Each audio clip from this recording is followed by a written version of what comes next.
All right. We're going to start off on the money changes everything side. And if you're someone like me that doesn't like to have any blanks left over, you have to come to Sunday school to fill in the blanks on the other side. So that's what we're going to be talking about this morning, first off. So, spoiler alert, that's what we'll be talking about. So once again, our valiant leader, Shep Jake, is out on vacation, and he'll be back next week, but this week you're stuck with me. And at the risk of trying and risking technologies once again in the back with Wi-Fi and all that stuff, I thought, well, nothing beats live speaking, so I'm going to give it a shot today. So I put in my notes the old breathe in, breathe out. So I'll have the old Pastor Andy thing where we take a moment. So I would ask you if you would breathe in, breathe out, not into the microphone. Breathe in, breathe out. That was more for me than for you, but it feels good. So I wanted to speak about something that's been on my mind a lot lately and has been for quite some time. Now, I'll take you back to over a year ago. I was asked to speak at an adult retreat at Camp Mac called Refuge. It was mostly younger adults, but it's kind of a everything old to young in between thing. And I fell head over heels with this book, Counterfeit Gods by Tim Keller, which I promised myself I would give to Bob. Right, you get to take this home because I know I recommended this book to you. We saw Pastor Tim Keller, speak via video series earlier this winter, and he's just been on my mind a lot lately. This book has really hit home with me, and I reference it quite a bit. So I'll be reading a few of his passages from the book today because he says it better than I could say it, but I'll try not to read to you too much. But he addressed the topic and the sin of idolatry in a way that was completely new to me and made me really look at the idols in my life. And I was someone who practiced what he called disordered love. And I don't know if you remember the concept, but it made me realize that not all the things that I enjoy in life are necessarily bad or sinful things, but if I put them ahead of God, or if I mix up the order and make them what he calls ultimate things, then these things in my life can become idols. And Keller gives the examples of a good career and family. It's perfectly fine to love your job and, of course, to love your family. But if you love your job more than your family or more than God, then it can become an idol due to disordered love. If you love your wife more than you love your God, then your wife can even become an idol, that sort of thing. So it really made me reevaluate the idea of idolatry. It kind of seemed like an old-fashioned sin to me when I look at the Ten Commandments. But it really made me think about the sin of my life and think about what little idols are hidden in my life. And so bringing that idea back to today, we're past the Easter season, and Pastor Jake is about to start a new series, which I won't spoil either.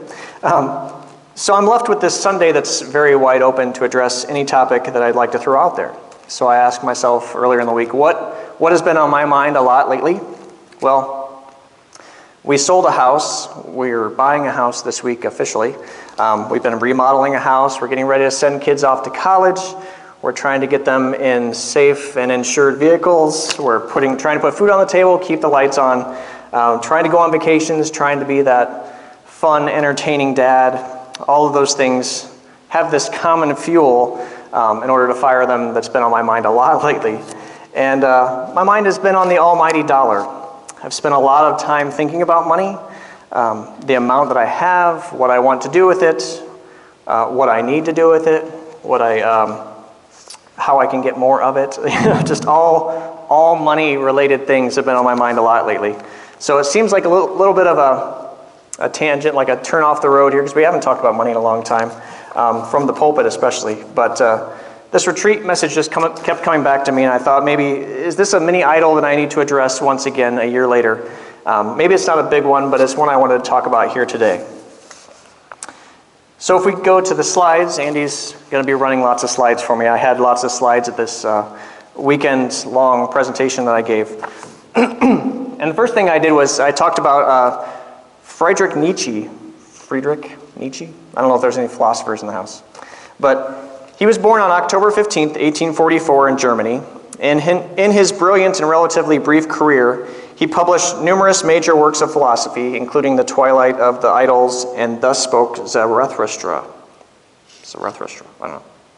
Famous political leaders like Theodore Roosevelt, Adolf Hitler, Mussolini, Charles de Gaulle, and Richard Nixon read his writings and were influenced by his ideas. His writings mostly remained controversial and were often criticized for their anti-Christian faith, though he recognized himself as a Lutheran. He was known for his critical texts on religion, morality, contemporary culture, philosophy, and science. And he was widely known for his ideas, including the death of God, perspectivism, the eternal recurrence, the will to power, and he believed that all values are baseless and that reason is impotent. So obviously, like most philosophers of old, he had a few hits but a lot of misses, especially for what we believe. But during his work of the mid to late 1800s, he did write very often about one theme he was recognizing in our Western culture, and it was twofold. He talked a lot about the absence of God, and he talked about our willingness to replace God with money. And Nietzsche wrote in The Dawn of Day, this is what he wrote. I think it might be up there, Andy Pants. There we go. And that print is really tiny. I don't know how Jake does it from this far. Nietzsche wrote, "What induces one man to use false weights, another to set his house on fire after having insured it for more than its value, while 3/4 of our upper classes indulge in legalized fraud? What gives rise to all this? It is not real want, for their existence is by no means precarious, but they are urged on day and night by a terrible impatience at seeing their wealth pile up so slowly, and by an equally terrible longing and love for these heaps of gold. What once was done for the love of God is now done for the love of money, that is, for the love of that which at present affords us the highest feeling of power and a good conscience." And then Keller writes, "In short, Nietzsche foretold that money in Western culture would become perhaps its main counterfeit God. Innumerable writers and thinkers have been pointing out the culture of greed that has been eating away at our souls and has brought about economic collapse. Yet no one thinks that change is around the corner. And why? It's because greed and avarice are especially hard to see in ourselves." Sorry about that. I can't sing and speak a lot, and I think I'm in for a long morning here. So, I actually had to look up the definition of the word avarice, and that's the first blank on your sheet. I kind of thought I knew what it meant, but I wanted to feel smarter, and so I looked it up. Avarice is the excessive or insatiable desire for wealth or material gain. And we tend to skew our view of how much materialistic comfort is really needed. Ton and I talk about this with the kids all the time, about the things that are really needs and wants. And I think it's just a good lesson to learn early to teach your kids. So as Americans, we have so much more than so many in the world, and we have a difficult time recognizing the greed and avarice in ourselves. So are you in the grips of greed and avarice? I'll turn to Keller's book once again here. He says, "Why can't anyone in the grip of greed see it? The counterfeit god of money uses powerful sociological and psychological dynamics.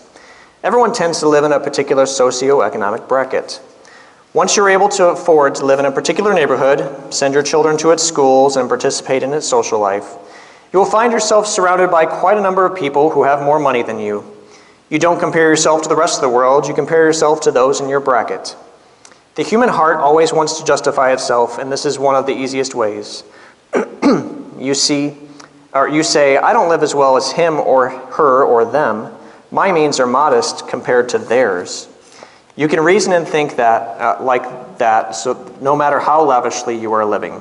And I've certainly been guilty of that, peeking across the property line and seeing what the neighbors have and what their kids have, and trying not to be too wrapped up in the, trying to get that for, thank you very much, for my kids as well, and trying to keep up with the Joneses, which ironically I think we used to live next to some Joneses. So we tend to always be looking up at those ahead of us on the economic ladder. And that's your next blank there. We tend to look up ahead of those ahead of us on the economic ladder rather than helping out those below and wondering to ourselves, how do I get to where they're at? So greed hides itself deeply, and no one should be confident that it is not a problem for them. But how can we recognize and become free from the power of money to blind us and cause us to stumble in our faith?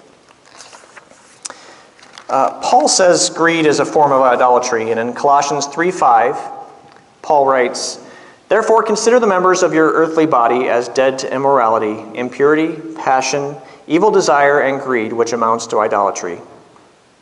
In Ephesians 5:5, he writes, "For this you know with certainty, that no immoral or impure person or covetous man who is an idolater has an inheritance in the kingdom of Christ and God."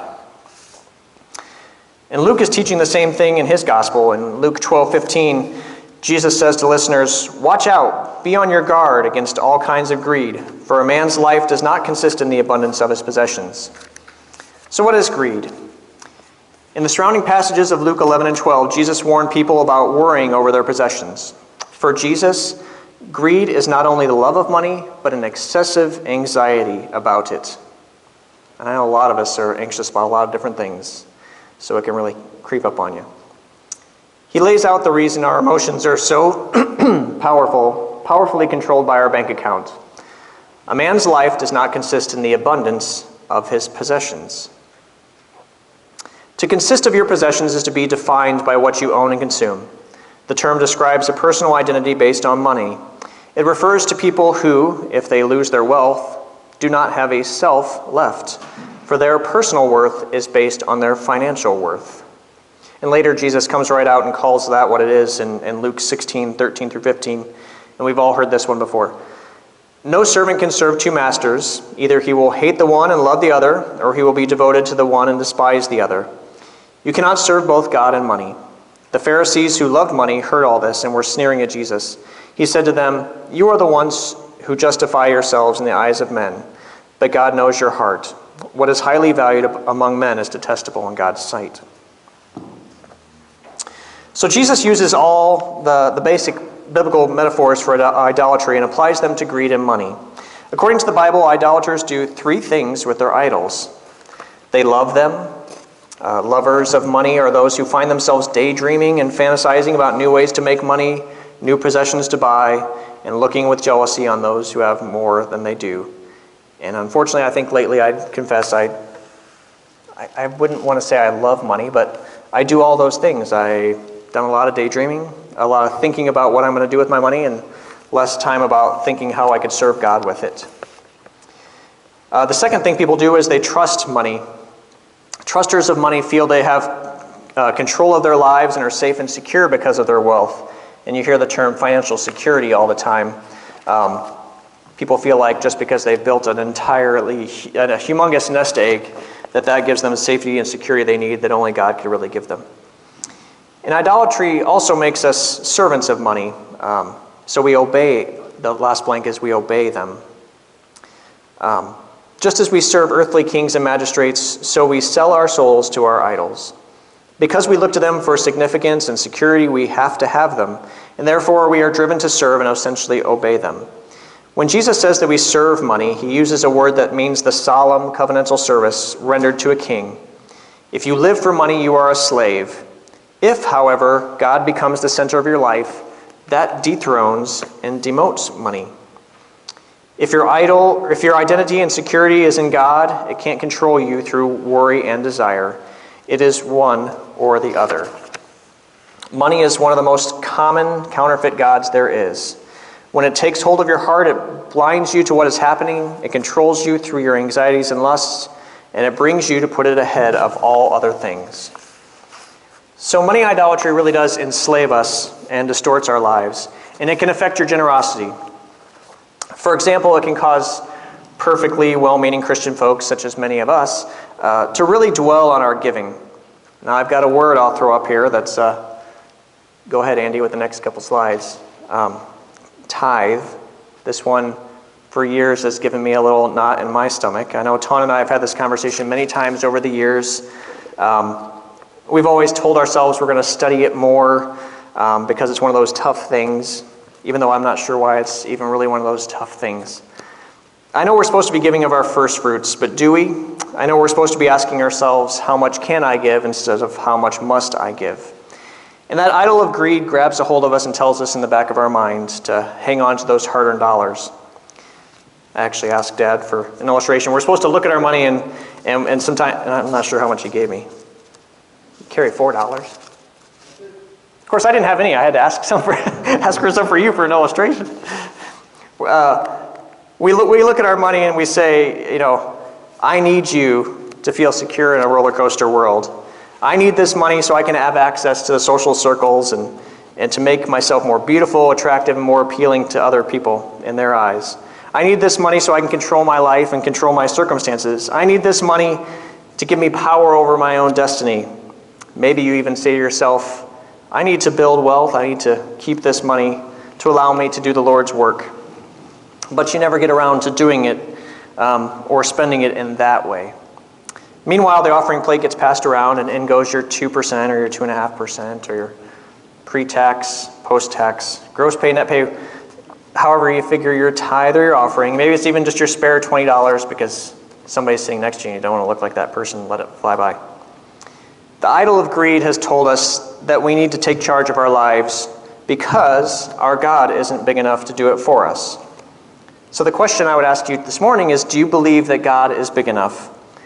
Do you believe that what His Son did for you paves the way so you don't have to worry about what you will eat, what you will drink, and what you will wear? Matthew 6 is one of my favorite passages because it really talks about worry and anxiety in a way that I feel like is so much of a giving it all to God situation that I don't think many of us are capable of doing, but is something I'd like to think I could do.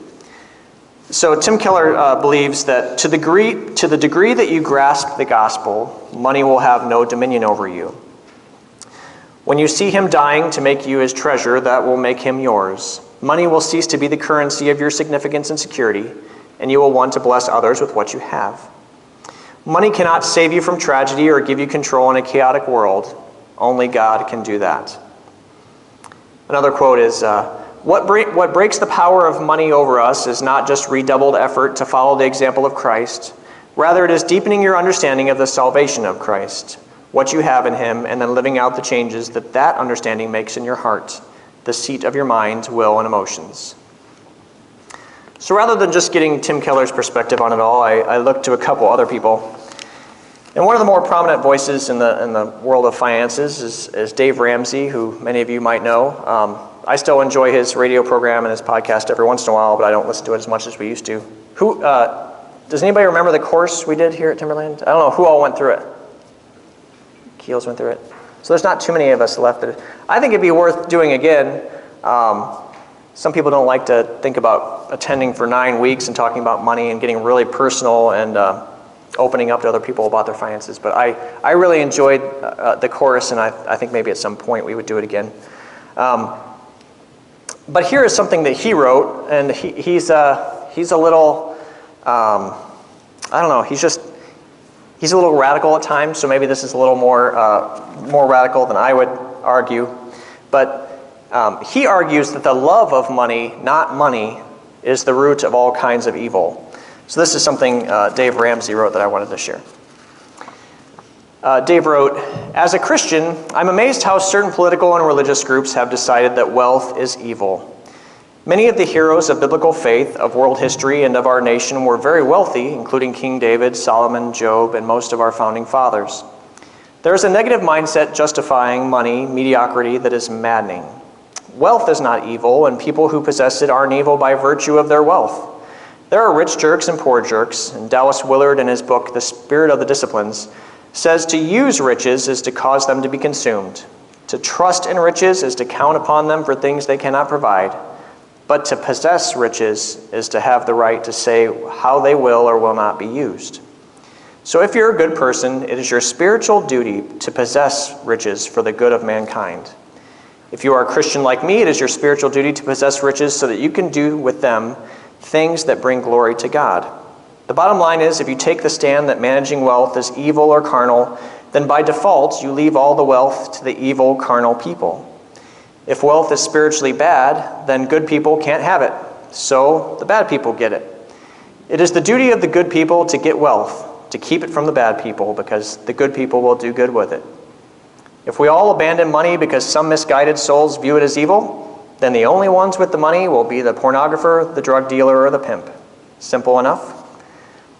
So like I said, it's maybe a little radical, but I do get where he's coming from. I feel like if at some point we aren't worried about, or we aren't concerned with building our wealth in a way that would allow us to be more generous and to do more of our mission work, then at some point you are kind of leaving all of the wealth of the world to those that might do things that we wouldn't approve of. So I kind of get what Dave is saying, although at some points I feel like maybe it's a little too focused on the wealth building part.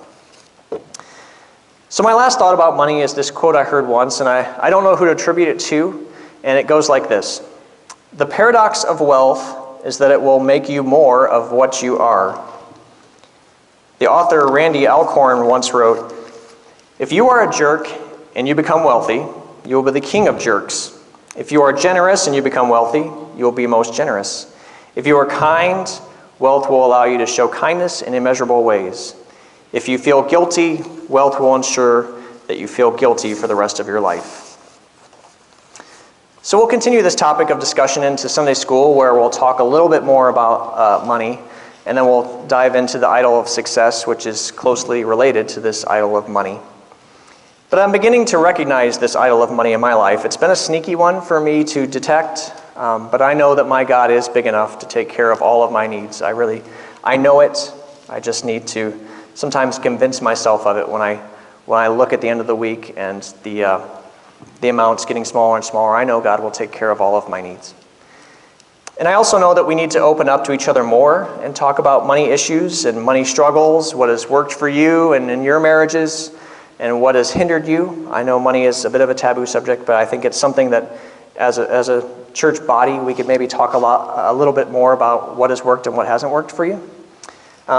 Because it is a source of contention, a source of, Dave Ramsey always says the number one cause of divorce, and I don't know if that's true or not, but I know it's something that me and Tawny have had a hard time with in our younger days, and we've gotten a lot better about talking about it and being more open about it. But the best way to tackle any of your idols is head on and together, so I feel like money is maybe one of those things that we should do and talk about more. So I'll leave you here with these two questions. Are you allowing greed and avarice to be an idol in your mind and heart? Are you putting money to good use, or is it making good use of you?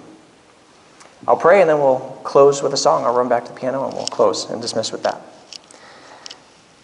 Dear Heavenly Father, we thank you for a chance to gather here and worship today. We thank you especially for this beautiful weather. We know that there's more of that to come. We thank you for all of that and the nature that you provide us to enjoy.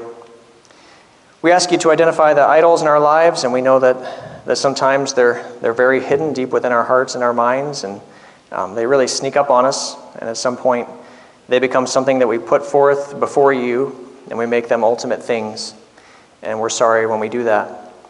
Hopefully money isn't one of those things in the people's lives that are here today, including myself, something that we recognize as a tool that can be used for your good works and not for our own desires. So help us to identify those little things that might be hiding in our hearts and shoo them out. We look forward to your coming kingdom when all the idols will be destroyed and where nothing but you and your Son are praised and worshiped every day. In Jesus' name, amen.